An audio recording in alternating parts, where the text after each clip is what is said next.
Let's look at short answer prompts for the reading section. So for this prompt type, we see some very typical features for your IELTS reading questions, right? We have our word limit, and numbers can be involved as well. Sometimes you'll use a number for your answer.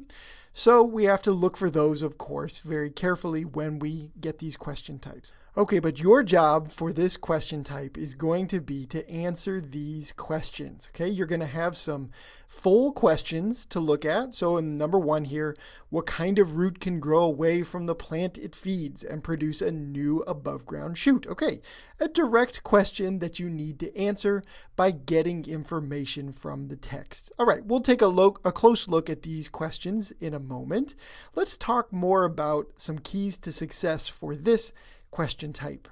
All right, so as always, as we already discussed, pay attention to that word limit and number limit. It's really important for all these questions so you don't miss easy points by answering incorrectly or using the incorrect number of words. Okay, we've seen that in many other prompt types. All right, the second point. You're going to find answers in order in the text for this question type. Okay, so we've seen that in a few other reading prompt types, right? Not all though, okay? As opposed to the listening paper, on the reading paper, some of your question types do not have prompts that come in order. But for short answer questions, for these questions we see for this prompt type, they will come in order. A great clue for you as you're scanning. If you think you found the answer to one prompt, you know that the answers for the prompts that come before it are going to come before in the passage as well, and after, and so on. Okay, so a great thing to keep in mind for this prompt type. Now, some more things to think about with these short answer questions. So the answers are going to be words taken directly from the text. That's how you answer these questions. There's no opinion or any sort of consideration of what you think about the question involved. You're supposed to simply answer by finding words that answer that question in the text. Okay? So, in other words, you're going to get question prompts that paraphrase some idea in the passage, and your job will be to find the correct words that respond to that question based on that paraphrased language. Okay, so you need to be careful with this question type. Sometimes in your question prompt, they will intentionally use some words to distract you, okay? So maybe they will take some word or a number, a phrase of some kind that comes from somewhere directly in the text, okay? And that is intended to sort of pull your attention away. Not always, but this is a common thing you might find on the IELTS. Most of the key language in your prompt will be paraphrased from the text, okay? So don't be fooled to just stop searching when you found a word or two that match exactly the words that are in your prompt. That's not a place to stop. You need to make sure the idea that you're looking for matches the idea in the question, and that you can find the correct word to answer that question for this prompt type, okay? As with all IELTS reading prompt types, you do need to look for those key words in the prompt, okay? But it's for this question type, it's especially important because you need to make sure the answer you're providing, the words that you find in the text, are the correct answer, the correct type of word that you should be searching for in the text. So some questions are going to ask you to find a date or the weight of something or the height of something. They may ask you to find an action of some kind. Okay, so you have to find the correct kind of word based on the question that has been asked. We'll look at an example of this in just a moment. For now, keep that in mind, that these keywords tell you the exact type of word you should be looking for in the passage, okay? Now, this question type looks a little similar, but it's actually different from sentence completion questions, right? Sentence completion questions, you remember, that's a prompt type where you have to complete a sentence in a grammatical way, okay? These short answer prompts do not need to be answered with a grammatical phrase, okay? In other words, if it's a noun, you can leave out things like the articles, okay, the or a, and, things like that, okay? You just simply need to provide the words that provide a sufficient answer to the question. So with this word limit that you have, it's almost going to be impossible to create a full sentence in response, okay? You don't need to worry about creating these full sentences or phrases.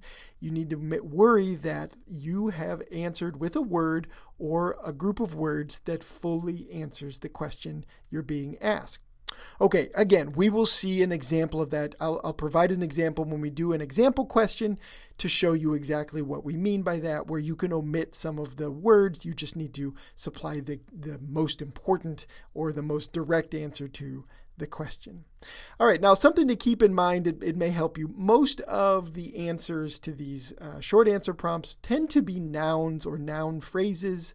Not always, okay? There are certainly exceptions, and you'll likely encounter one or two prompts that are not, but usually you're asked to find nouns. These tend to be detail-oriented questions where you're asked to find some key details in the text and pull those out for your answers. So they tend to be nouns in most cases. All right, now let's answer our sample questions here, like we do in our other question prompt videos. Let's, if you'd like to, go ahead and try to answer these questions on your own. Hopefully, we're going to answer using the article you see down below. We've used it for a few other question types as well, so maybe you're familiar with it. If not, go ahead and scan that. Don't read it slowly and carefully. Let's practice what we do for the exam. Go through and scan that text, and then you're going to go back and try to answer these two questions. And after you do that, we will discuss them a little bit. Okay, so go ahead and pause your video now. All right, let's take a look at some answers for these two. Let's start with number 1. What kind of root can grow away from the plant it feeds and produce a new above ground shoot? Okay, a nice long sentence here. Now, we talked in the strategy section at the beginning, the keys for success on this question type. One of them is to make sure you're finding exactly what kind of word you're supposed to look for in the text. Well, it's pretty clear. Even though we've got this nice long sentence here, the goal for this question is to indicate a kind of root. Now, it's a kind of root that can do all of these things we find in the second half of the sentence, but our answer must be a kind of root. Okay, a noun. So we need to look for that. Where is a discussion of a kind of root in the passage? And when we find that, does that kind of root match the characteristics found in the prompt? Well, we're supposed to look for a root, okay, that grows away from the plant it feeds, okay? So somehow it starts to, even though it's connected to that plant, it starts to grow in a different direction. It starts to extend out from that plant, away from it, perhaps quite a distance. We don't know from the stem here. But once it's away, then it produces a new above ground shoot. Now, a shoot may be a vocab word you're not familiar with. A shoot is a synonym of the word branch or stem. And the word stem was used in the passage itself. So that would be a key paraphrase here, possibly. Now, this root produces a new stem that comes out of the ground and comes above and appears to be a separate plant, even though it's connected at the root to the original plant, the one that the root was first connected to and grew out from. All right, there we go. That's the idea we need to find, and our answer must, again, be this root. Okay, so hopefully you found that in paragraph C. Let's look at paragraph C down below and look at how it paraphrases this idea and provides us the correct answer, which is rhizome. So it says, Within the soil, a root will extend horizontally. Okay, extend horizontally away. There's our idea of growing away from the parent plant, or a paraphrase there again, the plant it feeds, right? So this root grows away from that plant, grows out horizontally from it, and it sends up a new stem that breaks through to open air a distance away and grows separately. Okay, to break through to open air, that's the same idea as a shoot that is above ground, right? So the stem that breaks through to open air and the shoot that's above ground are paraphrased ideas there. So far we're looking good with this paraphrase, but we're still not there because we need to find the name of this root, and that is going to be our answer to the question. So it continues. A root capable of doing this is called a rhizome. There's our definition, and that's what answers our question for this short answer question type. Okay, so we found when we knew beforehand when we were doing our scanning that we needed to find a kind of root, and this is where we found it in rhizome. Now, the word rhizome will be an acceptable answer here. This is what we're talking about. You don't have to complete some sentence or make a complete phrase. We need the name of the root, and you could answer rhizome, or if you put the article there, a rhizome, it would be correct as well. Okay, but rhizome is our key answer. It's a sufficient answer for number one. All you need to get a correct answer for this prompt. All right, let's look at number two. What is the average age of Pando's ramets? Okay, so we've got rhizomes and ramets described in this passage. Now, we just saw a paragraph, you probably read over it, that described the difference between a rhizome and a ramet, right? So that information was back there in that same paragraph where we got the answer for number one. Ramet is, in the case of this essay, used as a synonym of the word stem or branch, or as we just saw, the word shoot in question number one. Okay, so a ramet is the part that comes off of the root and comes above ground. Okay, it extends out and it appears to be a brand new plant, even though it's connected to all those other to the rest of the organism through the root system. Okay, that's what we are discussing in this clonal colonies passage.